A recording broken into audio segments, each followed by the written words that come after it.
예, 오늘은 수동태에 대해서 한번 말씀을 드려볼게요. 수동태, passive voice.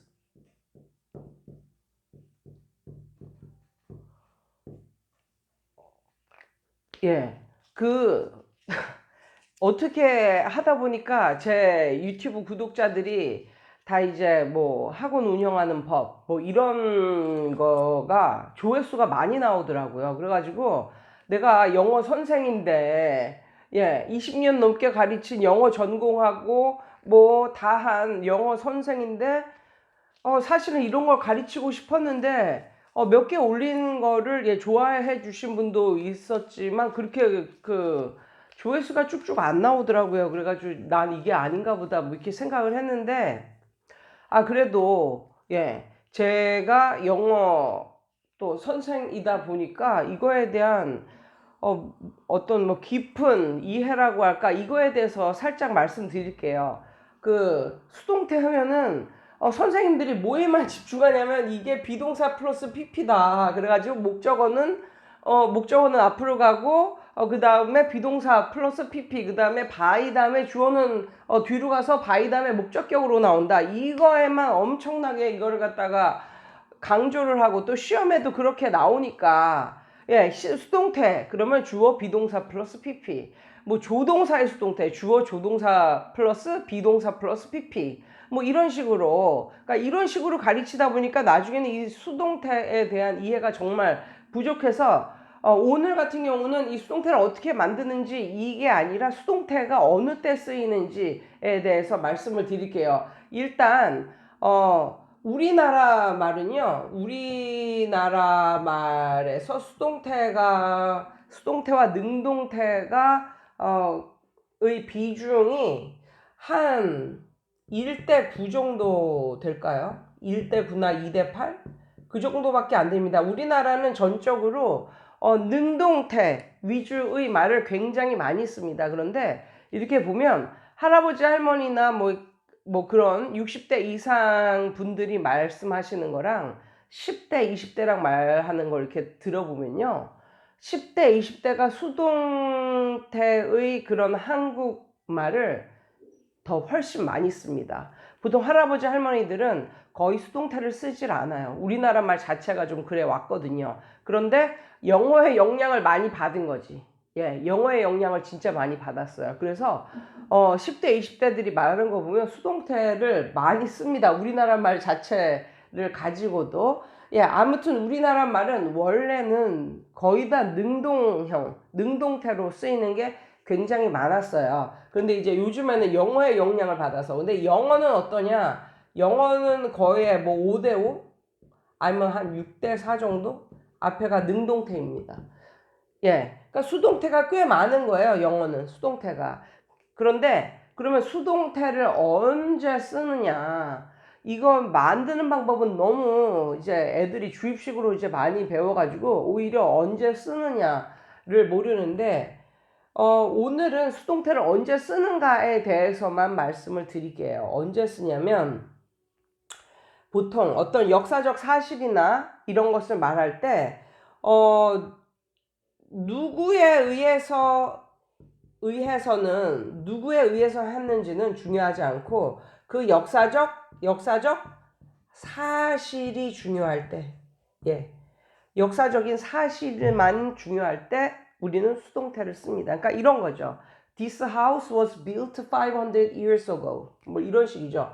와, 이 집 봐라. 이 집은 만들어졌어. 언제? 500 years ago. 예. 이런 식으로. 500년 전에 지어진 집이야. 야, 이 집 진짜 500년 전에 지어진 집인데 진짜 멀쩡하지 않니? 얼마나 구조가 탄탄하고 잘 지어졌으면 지금까지도 멀쩡할까? 누가 이 집을 지었는지는 중요하지 않아. 그러나 이 집이 언제 지어졌는가? 예, 그게 중요하다. 그러니까 주체는 중요하지 않고 어떤 역사적 사실이 중요할 때, 이럴 때 우리는 수동태를 씁니다. 예, 그리고 두 번째 어떤 거냐면요.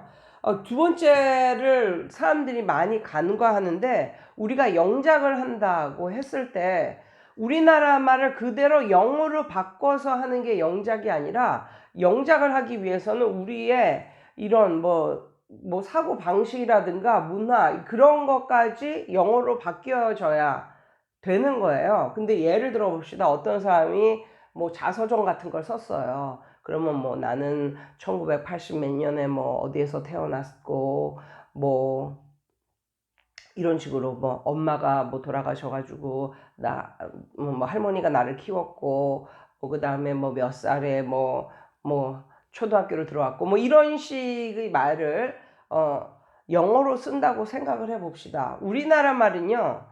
나는 몇 년도에 태어났고 그다음에 우리 엄마가 돌아가셔가지고 할머니가 나를 키웠고 뭐 이런 식으로 그러니까 우리나라는 주어가 I가 나오고 그 다음에 my grandma가 나오고 뭐 이렇게 내가 나왔다가 할머니가 나왔다가 할머니가 나갔다가 내가 나왔다가 이런 식으로 말을 해도 어색하지가 않아요. 우리나라 말로는. 그런데 영어로 쓰면 어딘가 모르게 어색하다는 거죠. 그건 뭐에 비유를 할 수가 있냐면 옷 잘 입는 사람들 보면 저는 옷을 못 입는 편인데 아무거나 입어요 그냥. 옷 잘 입는 사람들 보면 이 톤을 맞춰요. 옷의 톤을 맞춘다고요. 그러니까 예를 들면 옷 못 입는 사람들이 위에 빨간 옷 입고 입었다가 밑에 파란 옷 입었다, 파란 바지 입었다가 또 노란 양말 신었다가 이렇게 아무 생각 없이 이거는 옷을 입은 거지. 그냥 옷을 입은 건데 뭐 어떤 그 사람을 딱 봤을 때 와 어떻게 옷을 저렇게 입었지. 옷을 입긴 다 입고 나왔는데 정말 이상한 거예요. 영어도 마찬가지라는 거죠. 영어도. 그러니까 우리나라 말은 그렇게 내가 나왔다가 할머니가 나왔다가 할머니가 나왔다가 내가 나왔다. 이게 안 어색한데 영어로는 어색하다는 거예요. 그래서 시작을 나로 했으면 보통 뭐랄까 그 페이지 안에서의 톤이라고 할까 이런 것은 나에 맞춰주는 게 굉장히 중요하다는 거죠. 만약에 그게 또 자서전이나 뭐 이런 것 같으면 그래서 my grandma took care of me 뭐 이런 식으로 말을 하기보다는 I was taken care of by my grandma 뭐 이런 식으로 영어로는 말을 해준다는 거예요.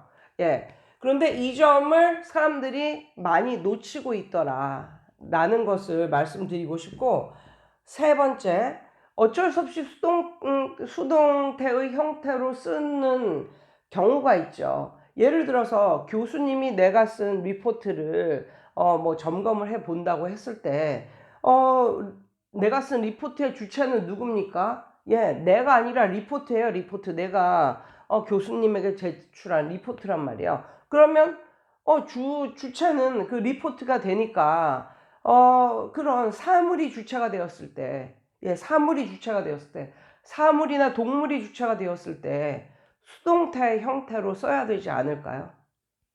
사람이 주체가 아니라 사물이 주체가 되었기 때문에 이렇게 사물 자체가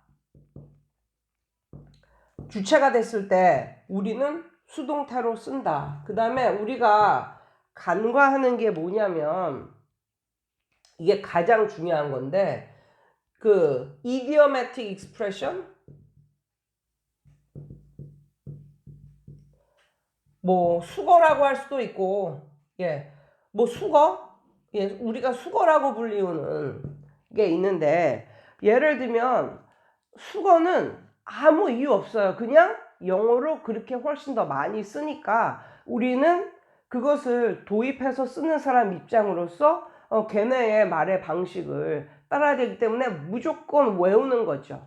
그런 것을 우리는 수거라고 말을 하죠. 그래서 예를 들면 우리나라 말로는 이렇게 말하잖아요. 엄마가 내가 몇 살 때 아니지. 내가 몇 살 때 낳았어? 이게 아니지. 우리 엄마가 나를 몇 년도에 낳으셨어. 이게 가능하잖아요. 영어로. 그런데 한국말로 가능하잖아요. 이런 말이. 그런데 영어로는 my grandma bore me 몇 년도 이건 정말 이런 표현은 없다는 거죠. 없다는 거. 우리나라 말로는 가능하지만 영어로는 어떻습니까? 항상 주체가 나예요. I was born in 몇 년도 뭐 이런 식으로 어디 뭐 이런 식으로 나온다는 거예요. 그래서 그런 이디엄적인 요소들, 그러니까 수거적인 요소들은 우리가 능동형이 아닌, 우리나라 말에는 능동태로 쓰겠지만 영어로는 다 수동태로 써야만 한다. 이런 말들, 대표적인 경우 지금 말한 I was born in 뭐 몇 년도 뭐 이런 식으로 태어났습니다. 태어나진 거지만 그렇게 해석 안 하잖아요. 나는 언제 태어났습니다. 이런 거. 그런 게 엄청 많잖아요. be covered with 뭐뭐로 뭐 덮여 있다. 뭐 be surrounded by 뭐 많잖아요. 그런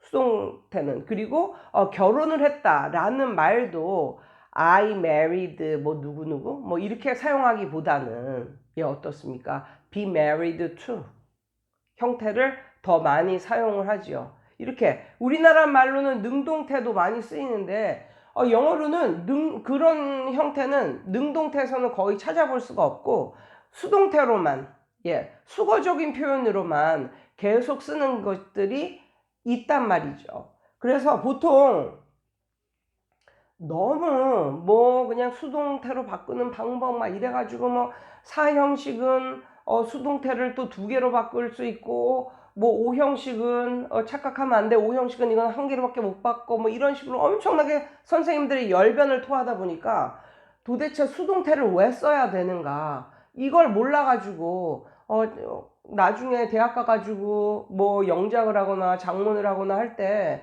엄청나게 이상한 작문이 막 나오고 그래서 이제 외국인 교수가 그걸 갖다가 별로 안 좋은 점수를 주면 자기가 왜 안 좋은 점수를 받았는지를 모르고 이렇다. 그래서 오늘 이 시간에는 요 사실 2개만 말씀드리고 싶어요.